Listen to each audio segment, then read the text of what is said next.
ಜನವರಿ 14 ಬುಧವಾರ ಷಟ್ತಿಲಾ ಏಕಾದಶಿ ಇದೆ. ಈ ದಿನ ಉಪವಾಸ ಹೇಗಿರಬೇಕು? ಈ ದಿನ ವ್ರತ ಆಚರಿಸಿದರೆ ಯಾವೆಲ್ಲ ಪುಣ್ಯ ಫಲ ಸಿಗುತ್ತದೆ? ಬಡತನ ದೂರವಾಗಲು ವೆಂಕಟೇಶ್ವರ ಸ್ವಾಮಿಯನ್ನು ಹೇಗೆ ಪೂಜಿಸಿ ಆರಾಧಿಸಬೇಕೆಂದು ಈಗ ತಿಳಿಯೋಣ. ಈ ಏಕಾದಶಿಯನ್ನು ಭಕ್ತಿಯಿಂದ ಉಪವಾಸ ಮಾಡುತ್ತಾ ಆಚರಿಸಿದರೆ ಬಡತನ ದೂರವಾಗುತ್ತದೆ. ತಿಳಿಯದು ಮಾಡಿದ ಜನ್ಮಗಳ ಪಾಪ ಕಳೆದು ವಿಷ್ಣುವಿನ ಪರಿಪೂರ್ಣ ಅನುಗ್ರಹ ಪ್ರಾಪ್ತಿಯಾಗುತ್ತದೆ. ಆರ್ಥಿಕ ಬಿಕ್ಕಟ್ಟುಗಳು ಕಳೆದು ದೇವರ ಅನುಗ್ರಹ ಸಿಗುತ್ತದೆ. ಷಟ್ತಿಲಾ ಏಕಾದಶಿ ತಿಥಿಯು 2026 ಜನವರಿ 13ರಂದು ಮಧ್ಯಾಹ್ನ 3:17 ಆರಂಭವಾಗಿ ಜನವರಿ 14ರಂದು ಸಂಜೆ 5:22 ಕೊನೆಗೊಳ್ಳುತ್ತದೆ. ಹೀಗಾಗಿ ಷಟ್ತಿಲಾ ಏಕಾದಶಿಯನ್ನು ಜನವರಿ 14ರ ಬುಧವಾರದಂದು ಆಚರಿಸಲಾಗುತ್ತದೆ. 15ನೇ ತಾರೀಕು ದ್ವಾದಶಿ ಇರುತ್ತದೆ. ಜೊತೆಗೆ ಸಂಕ್ರಾಂತಿ ಹಬ್ಬವೂ ಕೂಡ ಬಂದಿದೆ. ಷಟ್ ಎಂದರೆ 6, ತಿಲಾ ಎಂದರೆ ಎಳ್ಳು ಎಂದರ್ಥ. ಷಟ್ತಿಲಾ ಎಂದರೆ ಏಕಾದಶಿಯಂದು 6 ಬಗೆಯಲ್ಲಿ ಎಳ್ಳನ್ನು ಬಳಸಲಾಗುತ್ತದೆ. ಅಂದರೆ ಈ ದಿನ ಎಳ್ಳನ್ನು ಈ 6 ವಿಧದಲ್ಲಿ ಬಳಸಬೇಕು.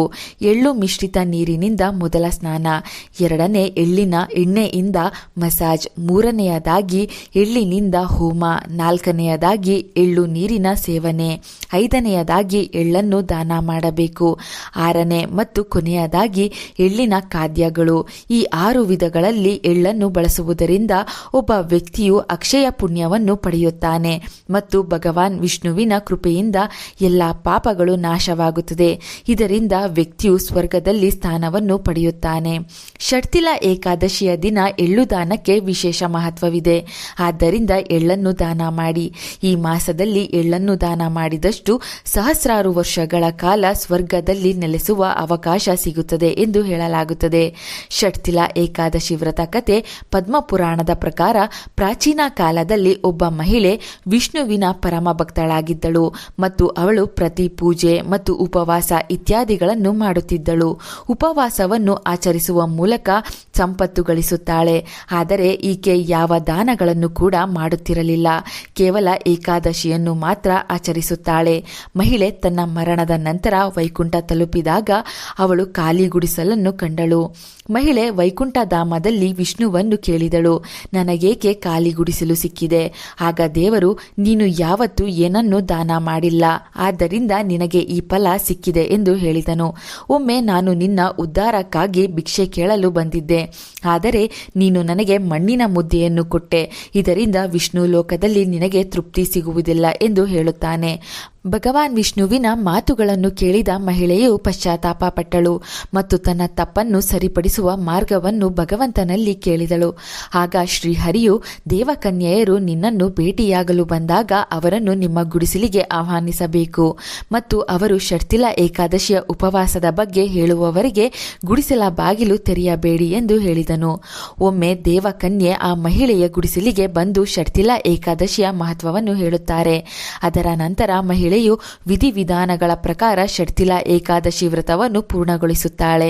ಇದರಿಂದ ಆಕೆಯ ಪಾಪಗಳು ಕಳೆದು ಗುಡಿಸಲಿನಲ್ಲಿ ಆಹಾರ ಮತ್ತು ಹಣ ತುಂಬಿಕೊಂಡು ವೈಕುಂಠದಲ್ಲಿ ಸಂತೋಷದ ಜೀವನವನ್ನು ನಡೆಸುತ್ತಾಳೆ.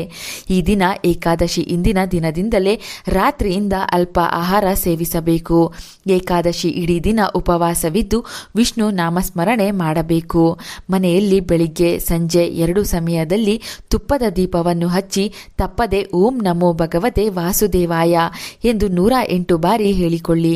ನೀವು ಒಂದು ಲೋಟದ ನೀರಿಗೆ ಗಂಗಾಜಲ ಹಾಗೂ ಎಳ್ಳನ್ನು ಬೆರೆಸಿ ವಿಷ್ಣು ದೇವರ ಫೋಟೋ ಹಾಗೂ ವಿಗ್ರಹದ ಮೇಲೆ ಸಿಂಪಡಿಸಿ ನಂತರ ಮನೆಯ ಎಲ್ಲ ಗೋಡೆಗಳಿಗೂ ಸಿಂಪಡಿಸಬೇಕು. ಹೀಗೆ ಮಾಡುವುದರಿಂದ ಮನೆಯಲ್ಲಿನ ಎಲ್ಲ ನೆಗೆಟಿವ್ ಶಕ್ತಿ ಹೊರಗೆ ಹೋಗುತ್ತದೆ. ಮನೆ ಮಂದಿಗೆಲ್ಲ ಪಾಸಿಟಿವ್ ಶಕ್ತಿ ಸಿಗುವುದರ ಜೊತೆ ಮಾನಸಿಕ ಕಿರಿಕಿರಿ ಕಳೆದು ಮಾಡುವ ಕೆಲಸದಲ್ಲಿ ಜಯ ಸಿಗುತ್ತದೆ. ಏಕಾದಶಿ ದಿನ ರಾತ್ರಿ 12 ಗಂಟೆ ತನಕವಾದರೂ ಜಾಗರಣೆ ಇದ್ದು ವಿಷ್ಣು ದೇವರ ಸ್ಮರಣೆ ಮಾಡಬೇಕು. ಸಾಮಾನ್ಯವಾಗಿ ಏಕಾದಶಿ ದಿನಗಳಂದು ಮಾಡುವ ಜಾಗರಣೆ, ಉಪವಾಸ, ಪೂಜೆಗಳು ದ್ವಿಗುಣ ಫಲಗಳನ್ನು ನೀಡುತ್ತದೆ. ಅದರಲ್ಲೂ ಈ ಷಟ್ತಿಲಾ ಏಕಾದಶಿ ದಿನ ಉಪವಾಸ ಇದ್ದರೆ ಕಷ್ಟಗಳೆಲ್ಲ ಕಳೆದು ಭಗವಂತನ ಕೃಪೆಗೆ ಪಾತ್ರರಾಗಬಹುದು. ಯಾವುದೇ ವ್ರತಗಳನ್ನು ಮಾಡುವಾಗ ಮಾತನ್ನು ಹೆಚ್ಚು ಆಡಬಾರದು. ಈ ಷಟ್ತಿಲಾ ಏಕಾದಶಿಯಂದು ಮೌನವಾಗಿದ್ದುಕೊಂಡು ಏಕಾದಶಿಯ ವ್ರತ ಆಚರಿಸಿ.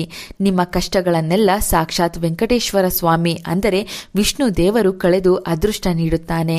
ಇನ್ನು ವಿಪರೀತವಾಗಿ ಹಣದ ಸಮಸ್ಯೆ, ಸಾಲದ ಸಮಸ್ಯೆ, ಆರೋಗ್ಯ, ಕುಟುಂಬದ ಸಮಸ್ಯೆ ಇದ್ದವರು ತಿರುಪತಿ ವೆಂಕಟೇಶ್ವರ ಸ್ವಾಮಿಗೆ ಈ ದಿನ ಮುಡುಪು ಕಟ್ಟಿ ಬೇಡಿಕೊಂಡರೆ ತುಂಬಾ ಒಳ್ಳೆಯದು. ಈ ಏಕಾದಶಿ ದಿನದಂದು ಬಡವರಿಗೆ ಸಹಾಯ ಮಾಡಿ, ಎಳ್ಳನ್ನು ದಾನವಾಗಿ ನೀಡಿ, ಅವಶ್ಯಕತೆ ಇದ್ದವರಿಗೆ ಕಂಬಳಿ, ಬೆಡ್ಶೀಟ್, ಛತ್ರಿ, ಪಾದರಕ್ಷೆಗಳನ್ನು ದಾನವಾಗಿ ನೀಡಿ. ಇದರಿಂದ ಭಗವಾನ್ ವಿಷ್ಣುವು ಪಾಪಗಳಿಂದ ಮುಕ್ತಿ ನೀಡಿ ಜೀವನದಲ್ಲಿ ಕಷ್ಟಗಳಿಂದ ಪಾರು ಮಾಡಿ ಅನುಗ್ರಹಿಸುತ್ತಾನೆ. ಈ ವಿಡಿಯೋ ನೋಡಿದ ಮೇಲೆ ಒಂದು ಲೈಕ್ ಕೊಟ್ಟು ವಿಷ್ಣು ದೇವರನ್ನು ಸ್ಮರಿಸಿಕೊಳ್ಳಿ.